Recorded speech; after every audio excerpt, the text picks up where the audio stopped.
Bonjour à tous, bienvenue sur la chaîne. Si vous êtes ici aujourd'hui, il y a de fortes probabilités que vous vous interrogiez, comme tant d'autres, sur l'avenir de votre couple.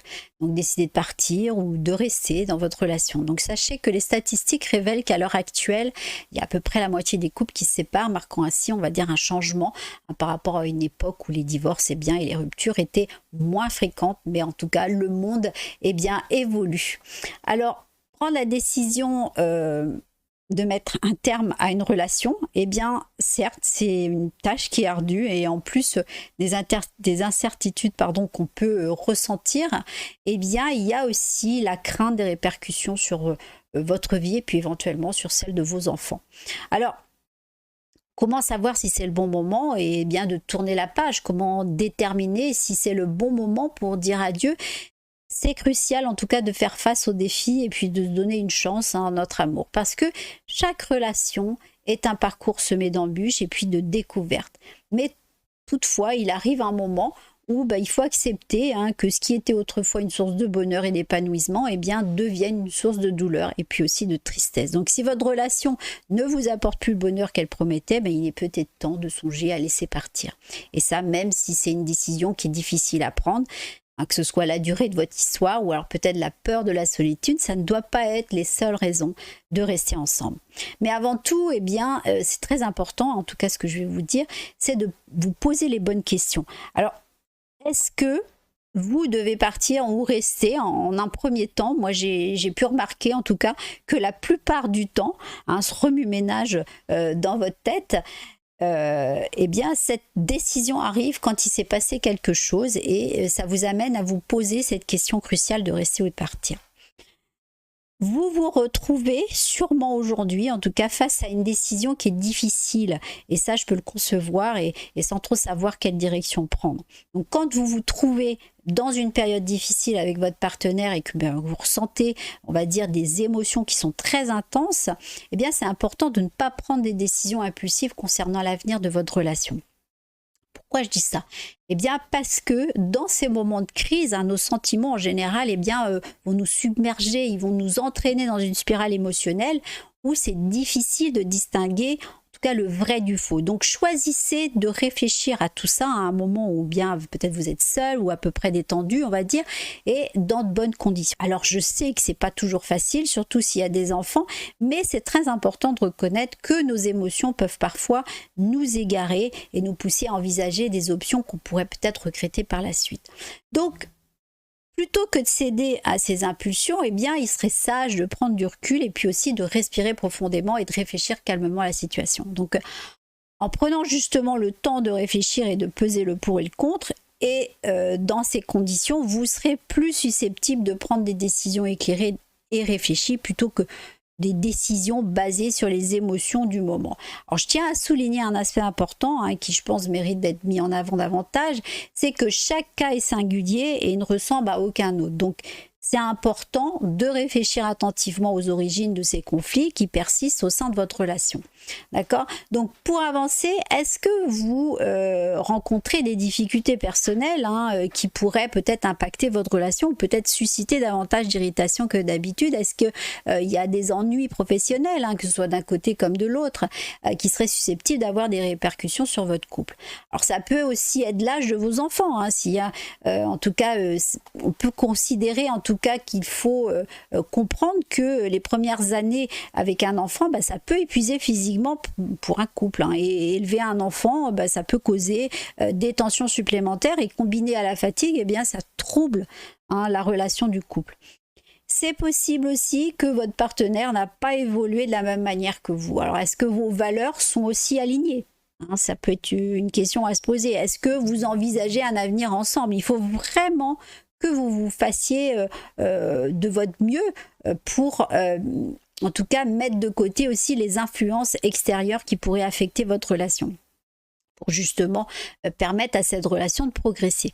Vous comprenez? C'est important parce que quand on se demande s'il faut se séparer, c'est important de comprendre ce qui conduit à cette situation. Depuis quand vous êtes ensemble? Depuis quand vous envisagez cette séparation? Est-ce que vous avez rencontré quelqu'un d'autre récemment?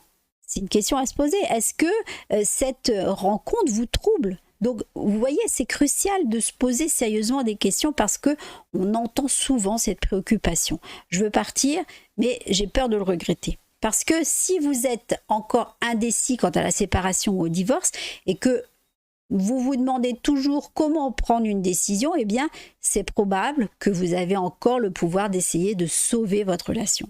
Bien sûr, ce n'est pas toujours le cas, parce que parfois, la séparation, c'est la meilleure solution.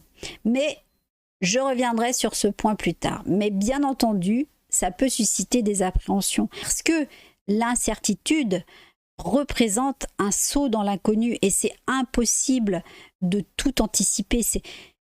Ces interrogations que vous vous posez sont profondes et de ce fait, ça exige, on va dire, du cran pour les aborder progressivement et puis surmonter la peur d'être seul. Donc, c'est important d'examiner attentivement ce que notre cœur désire en termes de bonheur. Si vous ne vous sentez pas, on va dire, complètement épanoui dans votre situation actuelle, alors c'est naturel de se demander si vous pourriez être plus heureux ou heureuse dans une autre relation. Mais c'est important d'analyser en profondeur pour éviter justement de quitter une relation pour se retrouver dans une autre situation qui sera similaire et puis aussi de souffrir à nouveau.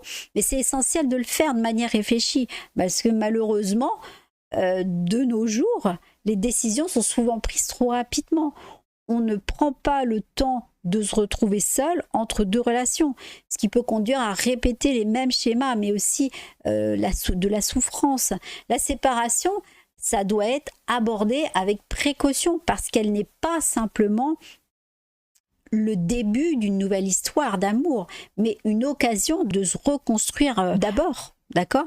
Avant de prendre la décision de partir, c'est important d'explorer différentes options, d'essayer différentes approches et puis de tout tenter pour résoudre en tout cas les problèmes. Il faut partir sans regret, ce qui veut dire vraiment réfléchir à toutes les conséquences d'une séparation sur tous les aspects de sa vie. Avant de poursuivre sur le reste de la vidéo, eh bien, ce que vous pouvez faire, c'est de laisser un pouce en l'air si vous pensez que cette vidéo vous est utile jusqu'à maintenant et si vous ne suivez pas encore cette chaîne, eh bien faites-le tout de suite. Un pourcentage de personnes qui regardent mes vidéos ne sont pas abonnées, alors abonnez-vous et cliquez sur le petit pouce pour que vous soyez prévenus à chaque fois qu'une nouvelle vidéo est disponible ici sur l'amour et les relations. Alors maintenant, après avoir examiné certaines facettes de la relation et les possibilités en tout cas de résolution des problèmes, il est crucial de reconnaître que dans certains cas, comme par exemple si votre partenaire use de mots blessants ou alors adopte un comportement irrespectueux à votre égard, comme la violence, et puis si vous sentez que votre identité n'est pas honorée, que l'ambiance devient pesante, il est évident que la situation est insoutenable. Donc si vous découvrez qu'il ou elle entretient une liaison à long terme, ça peut gravement ébranler la confiance entre vous et rebâtir cette confiance peut sembler un défi de taille puisque la confiance constitue le socle de la relation équilibrée et sans elle, c'est clair que le doute et l'insécurité peuvent s'installer. Donc, ce qui va rendre la vie à deux, je dirais toxique. Et si vous ne parvenez pas à résoudre ces problèmes, eh bien, c'est préférable de mettre un terme à une relation toxique plutôt que de souffrir inutilement. Il vaut mieux préserver sa propre santé et son bien-être. D'ailleurs, je vous mets dans la description le lien d'une vidéo sur les comportements toxiques qui mènent à la haine et à la séparation. Donc, suivons. Il y a aussi ce côté où vos disputes sont devenues comme monnaie courante, que la communication se limite à des éclats de voix plutôt qu'à des conversations posées, on va dire. Donc, vous n'arrivez plus à trouver de terrain d'entente, que chacun campe sur ses positions sans chercher vraiment, on va dire, à comprendre l'autre, que les malentendus s'accumulent et puis vous vous sentez de plus en plus vous éloigner l'un de l'autre. Eh bien, il est possible que vos intérêts communs aussi aient disparu, que les moments partagés ne vous procurent plus de joie, mais plutôt de la frustration, et de la peine. Donc, si cette dynamique dure depuis des années, il est peut-être temps de mettre fin à la relation parce que vous avez progressivement perdu toute proximité, vous êtes devenus des étrangers l'un pour l'autre. Ça, c'est possible. Alors n'hésitez pas à prendre une décision ferme si c'est la souffrance, en tout cas si cette souffrance devient trop grande. C'est essentiel d'être honnête envers vous-même, surtout si c'est depuis des années. Quand une relation prend fin, c'est normal de ressentir de la peine et du chagrin, mais cette rupture, elle est là pour vous faire avancer. Donc, pour conclure et pour répondre à votre question, devrais-je partir ou rester? Pensez à ce que vous gagnerez et perdriez en partant. Si vous ressentez un grand soulagement en imaginant la séparation, eh bien ça peut être un signe fort de ce que vous devez faire. Qu'est-ce que je veux vraiment? Est-ce que je suis satisfait ou satisfaite de cette relation au fond de moi? Est-ce que je veux vraiment essayer de rétablir notre relation? Est-ce qu'il existe des moyens de résoudre nos difficultés? Est-ce que je suis prêt ou prête à prendre un risque, ou alors est-ce que c'est la peur qui me retient? Est-ce que ce sont des questions en tout cas qui peuvent vraiment vous aider à prendre une décision réfléchie? Vous êtes la seule personne à connaître votre relation en profondeur, donc vous avez le pouvoir de prendre position. Et comme vous pouvez le voir, savoir si une séparation est nécessaire implique de considérer de nombreuses réponses à ces questions variées. Parfois en se tournant vers soi-même pour trouver des réponses. Et c'est on va dire un ensemble à évaluer pour avancer avec confiance, on va dire vers une nouvelle étape de votre vie. Chaque situation est unique et puis réserve son lot de découvertes. Donc je pourrais en fin de compte conclure de cette manière. Donc et voilà, nous arrivons en tout cas à la fin de cette vidéo. J'espère sincèrement que cette vidéo vous a été utile.